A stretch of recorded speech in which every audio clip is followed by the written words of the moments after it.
chicken noodle soup, a soup derived from chicken and noodles. It is a comfort to many, an elixir to the sick, and a remedy for the cold or very recently chilly. And today, we're gonna see just how far we can push the medium as I try to make 10 levels of chicken tacos, noodle soup, chicken noodle soup.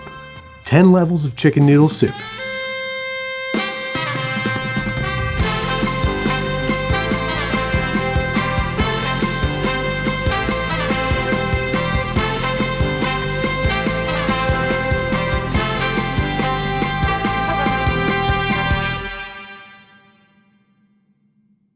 A big thank you to Cook Unity for sponsoring this episode. Cook Unity continues to be my go-to meal while editing an episode, taking a break from filming, or just craving something delicious and healthy on a weeknight. If you need a reliable meal in the middle of a busy day or for a tasty dinner, having Cook Unity meals ready to grab in your fridge is a game changer. You get restaurant-quality meals by award-winning chefs delivered fresh to your door. Today's lunch is a cheesy beef and black bean chili with herby cornbread by Chef James Grody. Head to the link in the description now to try Cook Unity and get 50% off your first order of chef-made meals delivered fresh to your doorstep. Use code Babish to try it out. Why is chicken noodle soup the official food of being sick? Look, this is the thing that Big Pharma doesn't want you to know, is that chicken immediately and incontrovertibly cures all diseases. I did my own research, and I'm presenting my findings here now with you today. I also made my own disclaimer for the bottom of this, just for safety. That's for the best. You should keep that there. Anyway, level 1. Level 1, chicken noodle soup, something probably best suited for the infirmed or a child who needs more salt in their diet. Lipton noodle soup, a soup mix with real chicken flavor broth.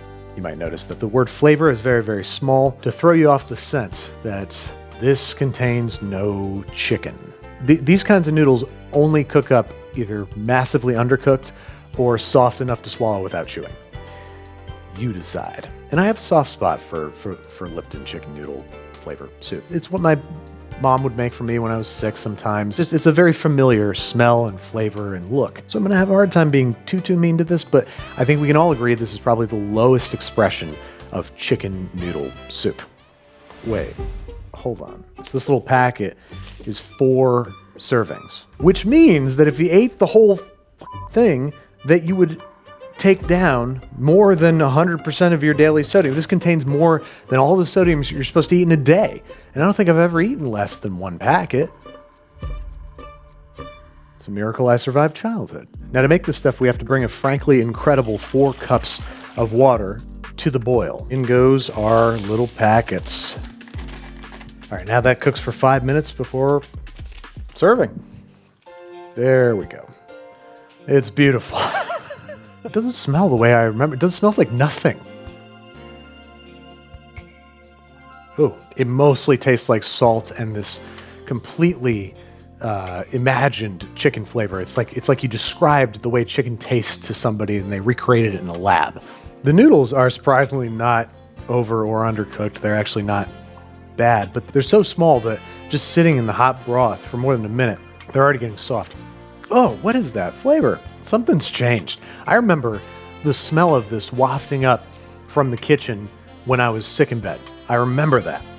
And my face in it, I can barely smell it. It smells like pasta cooking water. That's what it smells like. That is not a comfort the way I remember it being. That is horrible and very worthy of its slot in level 1. If you had to guess, what do you think the microplastics in canned soup like this are doing to us? Well, I'm glad you asked that, Brad, because it's about time I came out and said that I am vehemently pro microplastics. I think that they are here to slowly replace all of the bad, icky, gross stuff in this. If you've ever seen in there, it's disgusting. And if you look at plastic, it's nice and it lasts longer. Like, again, I did my own research. I just say we embrace it. Granted, that's what the Campbell's CEO told me to say. He was trying to take the aim off of what he said about their soup being for poor people, and he wanted to make it more about how great the microplastics are. He gave me so much money to do this research. Level 2 chicken noodle soup, one that is also a diluted facsimile of the genuine article, but at least one that has a little bit of chicken in it. Campbell's condensed chicken noodle soup. It's 3 in the afternoon on a sick day home from school somewhere.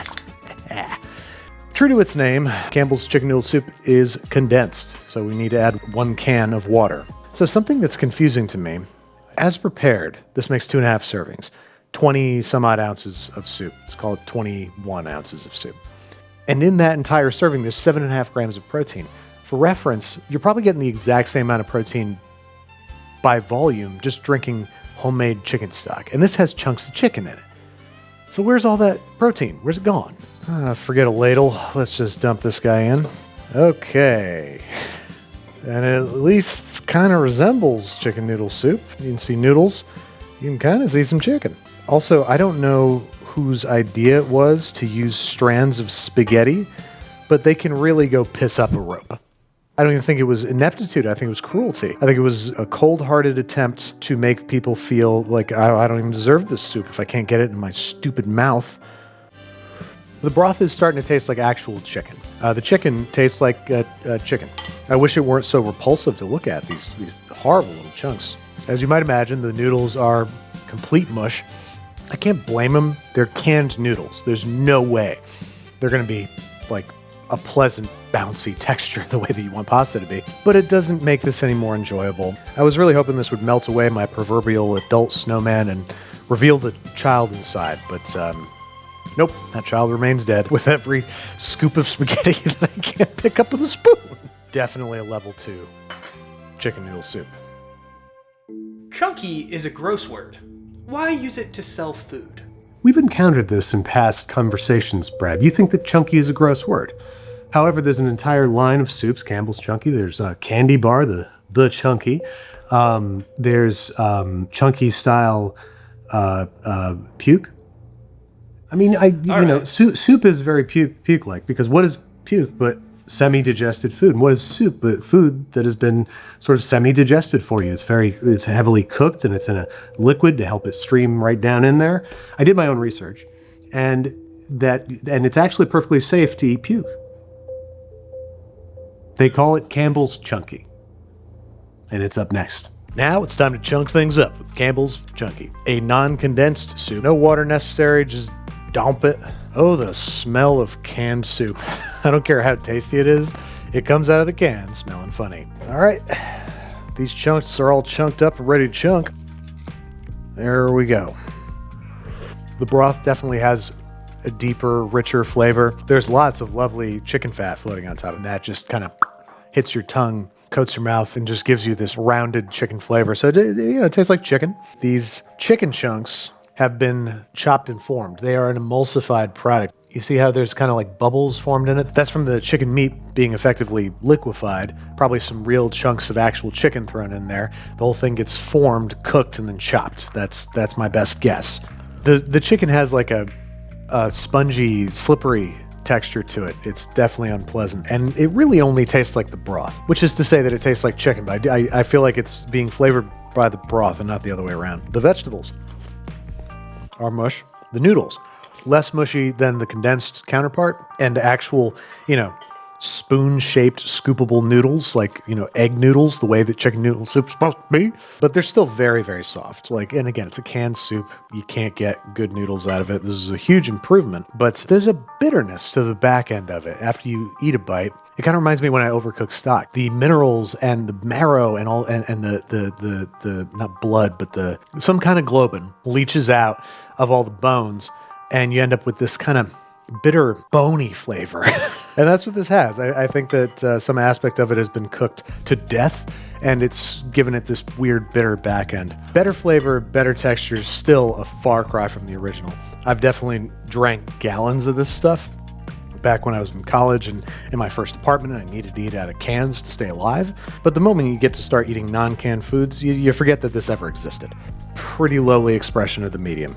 At the very least, it's chunky, even if those chunks are chopped and formed. I thought chicken noodle soup and ramen were called different things because they are different things.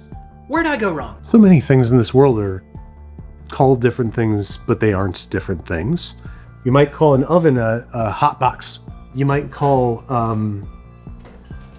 a fireplace a big old hot brick boy, Bill and Bearden. You might call shoes foot gloves. I think you've made an excellent point here today. I think so too. It's because I do all my own research.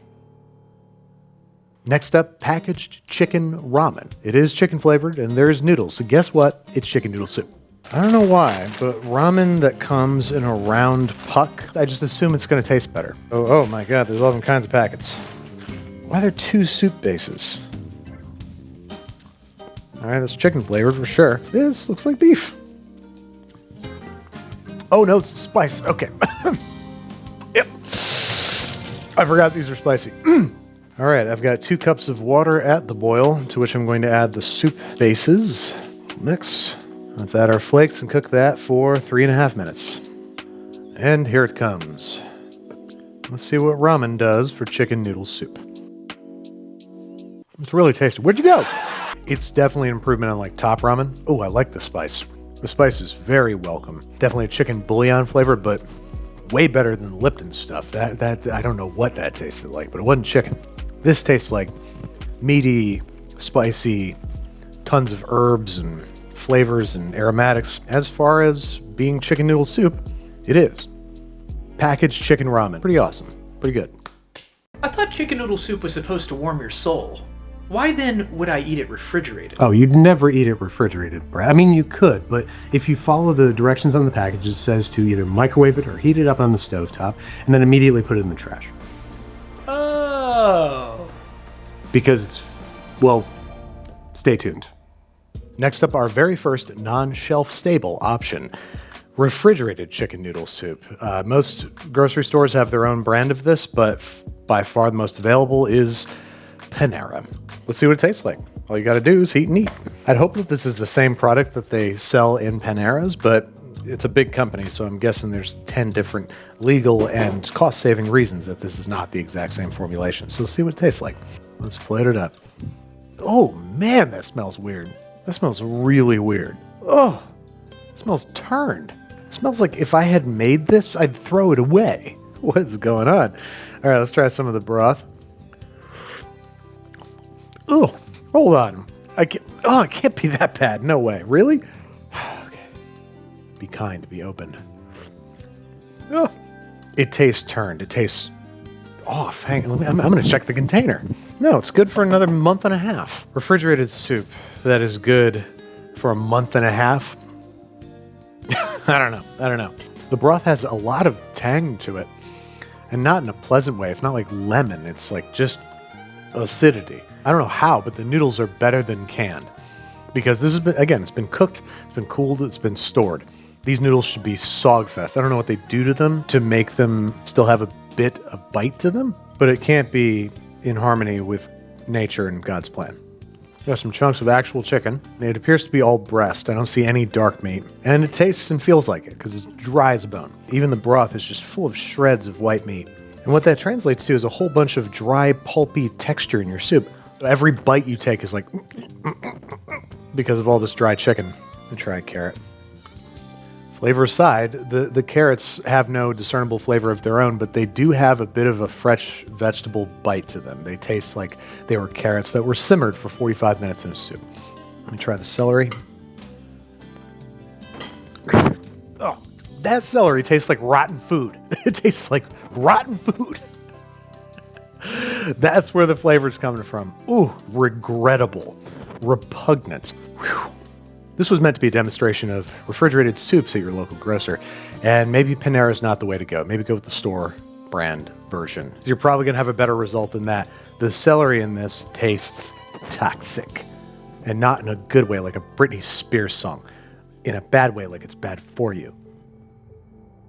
Could you make this version if you don't have a house? It's a very, very common question. Absolutely. If you have an apartment, a garage that you're crashing in, a friend's couch, or even outdoors, if you have a burner and a pot. Maybe we should call this soup self-made. Maybe we should call it, you didn't build that soup. All right, next up is a very basic homemade chicken noodle soup. No prep, no knife, no strife, no wife, probably, if I had to guess. Sorry. So I'm going to use all frozen or pre-prepared ingredients from the grocery store, pre-prepared chicken stock, the works. Now you might find yourself reaching for that box of Swanson, but this stuff tastes like cat piss. And if you ever drank it on its own, you'd know that. But you haven't done that, have you? That's why I'm here. Way better option is Better Than Bouillon. They're not a sponsor today. I'd love for them to be. Hit me up.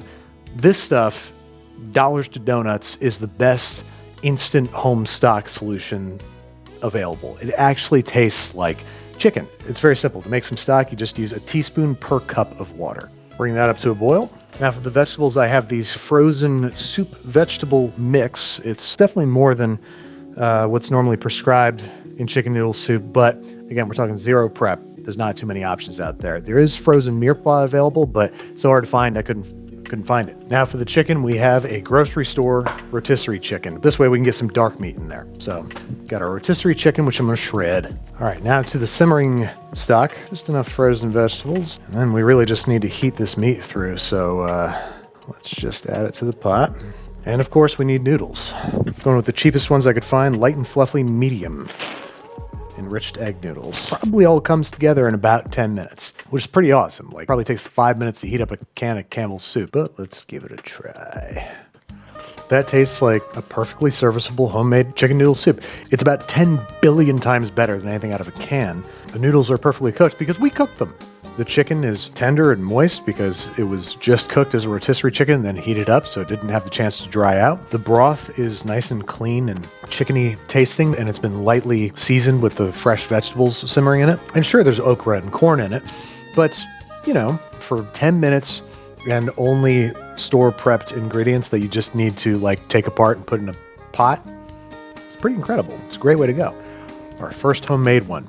Now it's time to get even more homemade. At what point in the episode will virtually all of our audience lose interest in actually making the recipes and start watching purely for entertainment? Not this one, not the next one, the one after that, the next one after the next one. After that. What level are we on? So we're gonna start by having 1 large garlic clove, rough chopping 1 large Spanish onion. I like to get rid of the skins. You can absolutely use them to make stock, but I think that they give it kind of a dirty off flavor. If you're gonna use them, make sure you slice off the root section on the bottom. That's really gonna give a funk. Just slicing this into wedges. Same deal with some celery. I'm saving all the good stalks for the actual soup. This is a great opportunity to use the inner stalks as well as the leaves, all the stuff that you might normally throw away. Carrots, likewise, I'm peeling them. I like to peel them. You don't have to. You could scrub them. I hate scrubbing vegetables. Likewise, just a rough chop there. Now, I like to add parsnip to not only my chicken stock, but to my chicken noodle soup. It gives a great root vegetable flavor, but also a subtle sweetness that I don't think you get from any other vegetable. Then we're going to take a rotisserie chicken and shred that up. Then we're bringing them over to the stovetop. We're going to dump them all in the stock pot, along with our shredded rotisserie chicken. I'm also adding a handful of peppercorns, a little bit of fresh parsley, and of course enough water to submerge everything in the pot. Then we're going to cover it, bring it to a simmer, and then we're going to skim off any scum or fat that floats to the top of the stock. This isn't going to ruin the flavor or anything, but it can make the stock very cloudy. Once you get to a nice gentle simmer, we're going to partially cover and try to maintain a temperature of around 180 to 190 degrees Fahrenheit. This is the ideal temperature for gelatin formation and collagen extraction. Then we're going to hold it there for 3 to up to 12 hours. Then strain through a fine mesh sieve, cool quickly and immediately refrigerate, or put it straight to good use in our soup. Pretty much the same vegetables getting prepped here. I'm doing just a normal dice of an onion as well as the carrot and celery. We want them to all be the same kind of form factor. You don't want big hunks of carrot and little bits of onion, or big hunks of celery and little bits of carrot. Now we're placing those in a high-walled saute pan and sauteing together for 3 to 5 minutes. We're just sweating them. This is going to help them break down in the soup and become tender, also build some flavor early on in the process. Then we're going to add our chicken stock to the vegetables and bring the whole thing up to a simmer. As soon as you've got a very bare, very gentle simmer, just a few bubbles peeking out in the corners, that's when we're gonna kill the heat and add our boneless, skinless chicken thighs. Then we're gonna cover this up and let that residual carryover heat par cook the vegetables and almost fully cook the chicken. You might be asking yourself, what the hell is that? That's not chicken noodle soup. Well, stick with me. We are making a soup optimized for every single individual bowl. When you normally make chicken noodle soup, the bowls that you serve when you freshly made it are the best. The vegetables are cooked perfectly, the noodles are al dente, and the chicken is juicy and moist. But then you let it cool, you put it in the fridge and you reheat it. The vegetables are soft, the chicken's overcooked, and you might as well fish out the noodles one by one and replace them because they're gross. We're gonna bypass all that by refrigerating the soup at this stage. So when we take it out of the fridge the next day, we have perfectly cooked chicken and vegetables just cooked enough so that when we add the noodles, they'll finish cooking through. So get that guy into a large saucepan, bring him up to a simmer, add some herbs. I'm going with fresh parsley and dill. Then add your noodles. I'm going with some hearty egg noodles. Those are gonna cook for about 10 minutes until they're done. And there you have it, chicken noodle soup, where every bowl is as good as the last. It looks fantastic. It's laden with herbs. All the vegetables and the chicken are going to be cooked perfectly thanks to that sort of par cook and fridge overnight.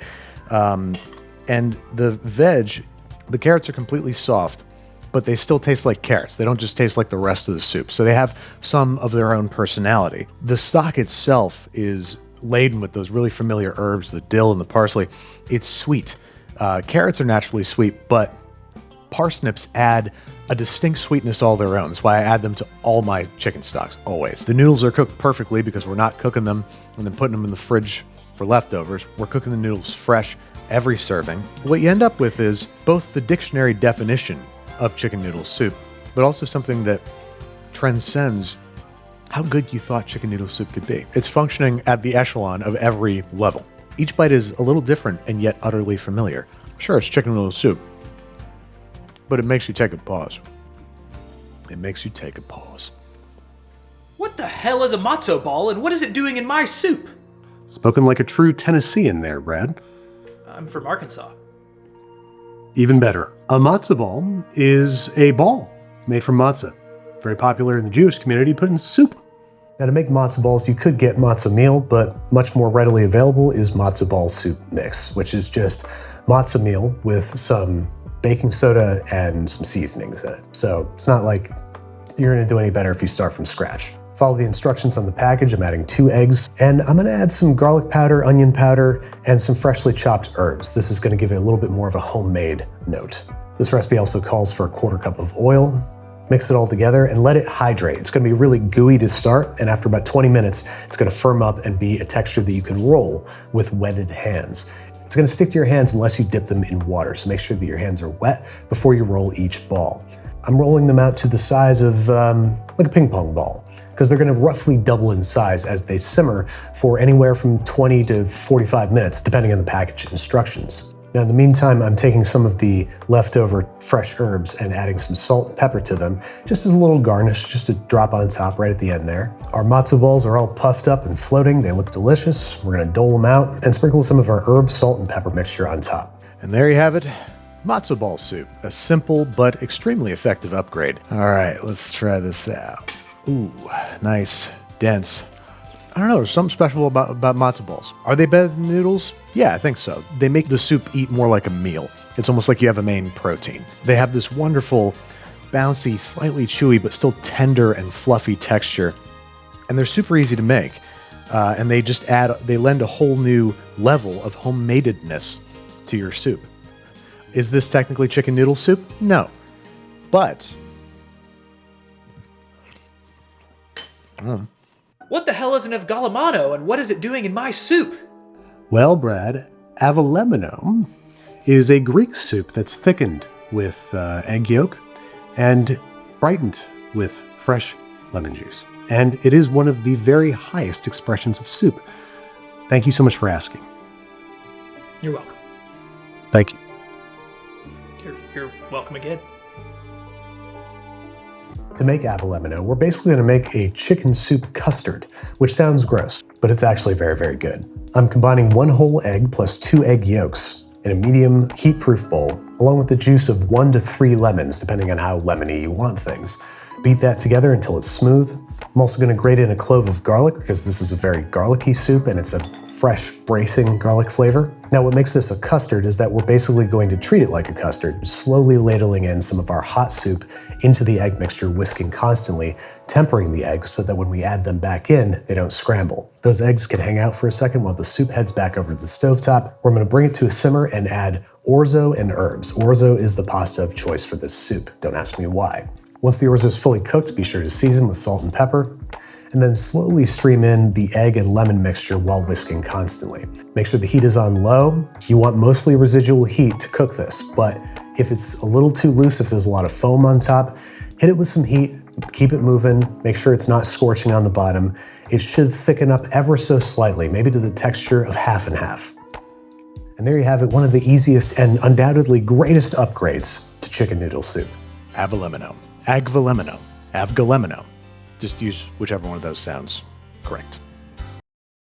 This is one of my very favorite expressions of chicken noodle soup.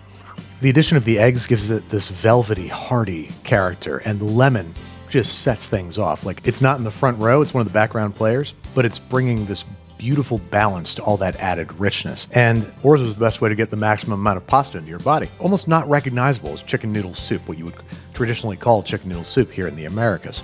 But it is an incredible version of chicken noodle soup, an incredible way to quickly and easily upgrade your existing or your leftover chicken noodle soup. What if I said your chicken noodle soup for the audience's soul? Well, to that I would say, well, shucks. That's so very nice. That's a lovely thing to hear, that I could be that sort of balm for y'all. And then I'd be like, why did I talk like that? And then I'd be like, well, I get uncomfortable when people say nice things to me or characterize me in such a lovely manner. So I immediately turn stuff into a bit to deflect from the emotions that I'm feeling. Do you think that the level 10 chicken noodle soup could cure that sickness? Well, Brad, there's only one way to find out, and that's to make some level 10 chicken noodle soup. Try it and see if it fixes my many neuroses.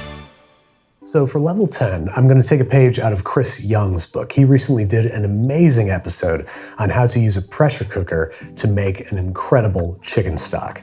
I'm going to follow his advice and very thinly slice all my vegetables on a mandolin for maximum flavor extraction. The one place I'm going to go a step further is with the chicken. I have here a Pennsylvania gold chicken that my friends over at Regalis Foods in Brooklyn hooked me up with.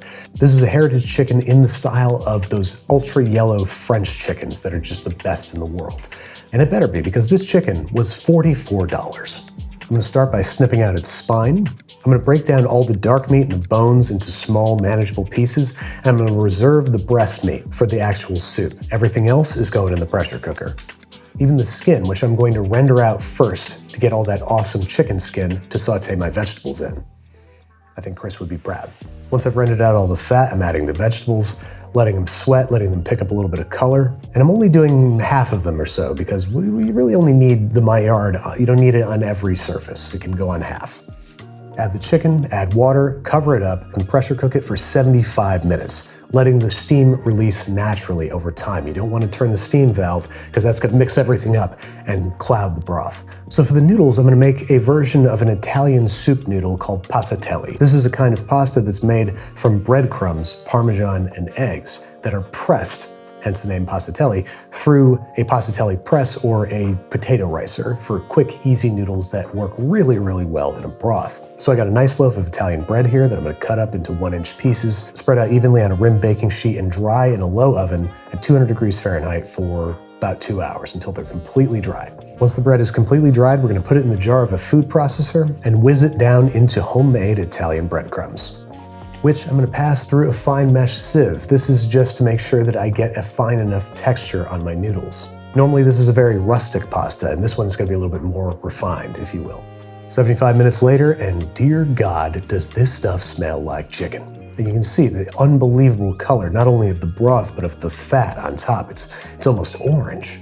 It's otherworldly. Now, I'm not just making broth here. For service, I'm going to try to clarify it into a consommé, again, using a method from Chris Young. Normally, making a consommé is a very fussy, very French process where you have to liquefy chicken meats and egg whites, and you have to cook it all together, and it forms this very delicate raft that you have to very carefully scoop the broth out of without breaking it. It's time-consuming, it's difficult, it's pretty wasteful, too. Chris developed this incredible technique where he just freezes chicken stock into ice cubes and then lets those ice cubes melt in a coffee filter. And somehow, in doing so, it makes a perfectly clear, completely delicious consommé, and everything left in the coffee filter is basically a chicken demi, like it's this ultra concentrated, highly gelatinous chicken stuff. Hang on to that because it is gold. Now for the chicken in the actual chicken and noodle soup, I'm going to sous vide the chicken breasts. I want to do this because white meat chicken is usually the go-to in chicken noodle soup. I prefer dark meat, but I wanted to see if I could make a white meat chicken noodle soup that isn't dry and papery. So I'm vacuum sealing together these chicken breasts and I'm sous videing it at 140 degrees Fahrenheit for anywhere from 1 to 1.5 hours. Now to make the actual noodle dough, I'm going to combine equal parts breadcrumbs and semolina flour, along with a pinch of salt and about 100 grams of freshly grated Parmigiano Reggiano. So that's a ratio of 2 to 2 to 1. Mix all that together, and then we're gonna sort of make this grandma style. I'm gonna make a well in the center of the dry ingredients, beat them together, slowly incorporate the dry stuff. And what I'm looking for here is a dry, sandy dough. We want it dry because it's gonna go through a pasta extruder, so it's gotta be a little drier than you think it should be. And this is actually pretty sticky, so I'm gonna keep adding flour until I get to a short, almost crumbly consistency. Now this stuff is getting extruded onto a bed of semolina flour. At first I couldn't really figure out what shape I wanted to go for. Was it short little rounds or was it longer kind of noodles? And eventually I made a bunch of different sizes, but this stuff came out really interesting. It's tender but toothsome and it has an amazing flavor to it.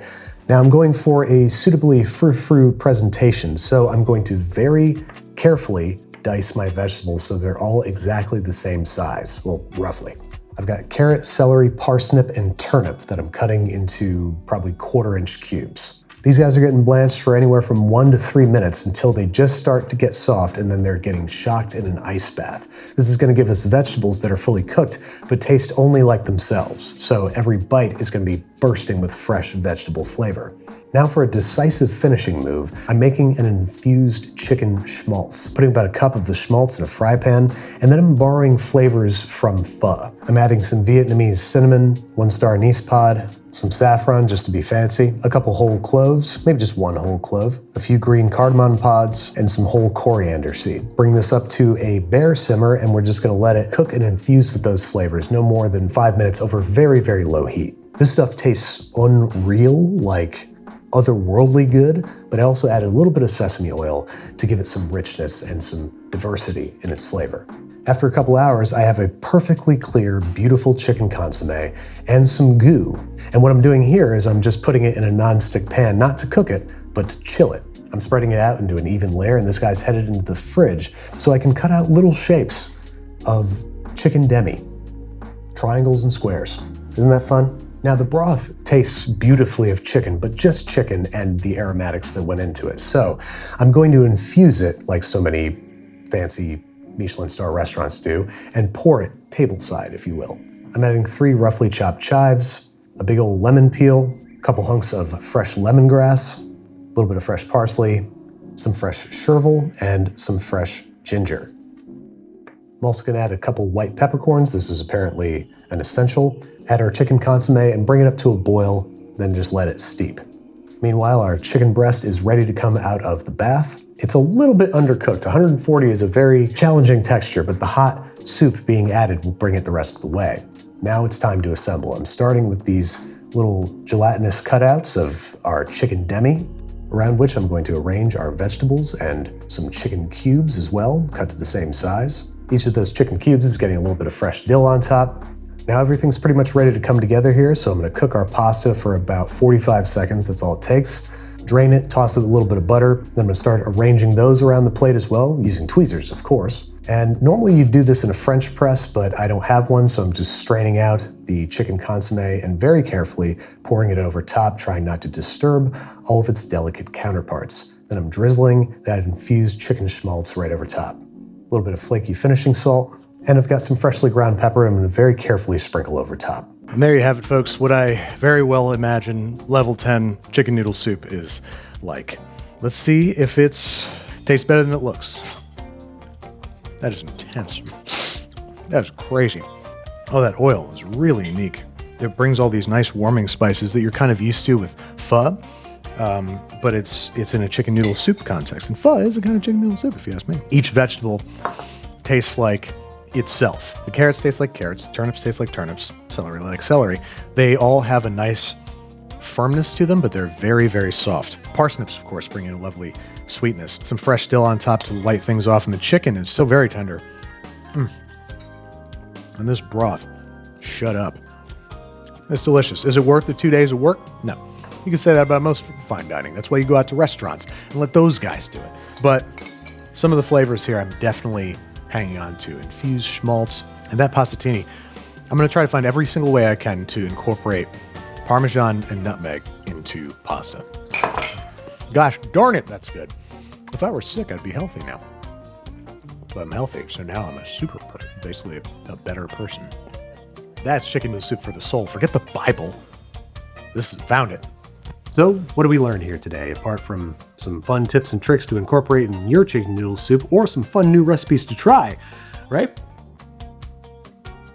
I guess that's it. Other than the fact that chicken noodle soup is indeed a salve, is indeed something that raises your spirits, makes you feel a little bit better when you're feeling down. It did for me just last week. I don't know if you can hear it, but I'm still gunked up. I'm still not doing well. And I made some chicken noodle soup, and here I am. I should be dead, but here I am talking to you about it.